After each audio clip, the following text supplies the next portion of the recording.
أعوذ بالله من الشيطان الرجيم. بسم الله الرحمن الرحيم. لا أقسم بيوم القيامة ولا أقسم بالنفس اللوامة. أيحسب الإنسان أن لن نجمع عظامه بلى قادرين على أن نسوي بنانه بل يريد الإنسان ليفجر أمامه يسأل أيان يوم القيامة فإذا برق البصر وخسف القمر وجمع الشمس والقمر يقول الإنسان يومئذ أين المفر كلا لا وزر إلى ربك يومئذ المستقر ينبأ الإنسان يومئذ بما قدم وأخر بل الإنسان على نفسه بصيرة ولو ألقى معاذيره لا تحرك به لسانك لتعجل به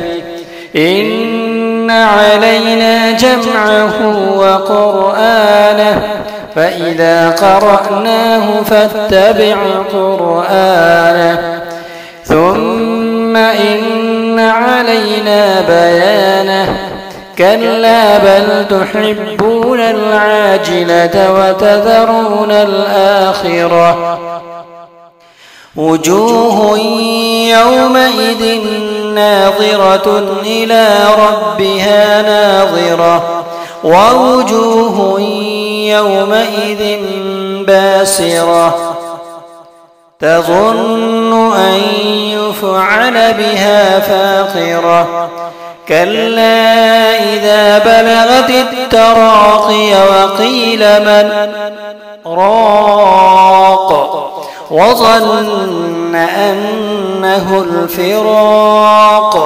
والتفت الساق بالساق إلى ربك يومئذ المساق فلا صدق ولا صلى ولكن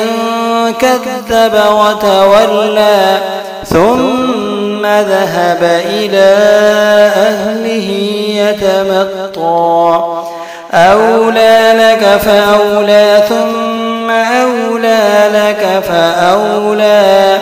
أيحسب الإنسان أن يترك سدى ألم يك نطفة من مني يمنى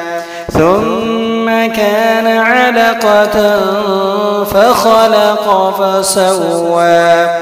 فجعل منه الزوجين الذكر والأنثى أليس ذلك بقادر على أن يحيي الموتى صدق الله العظيم.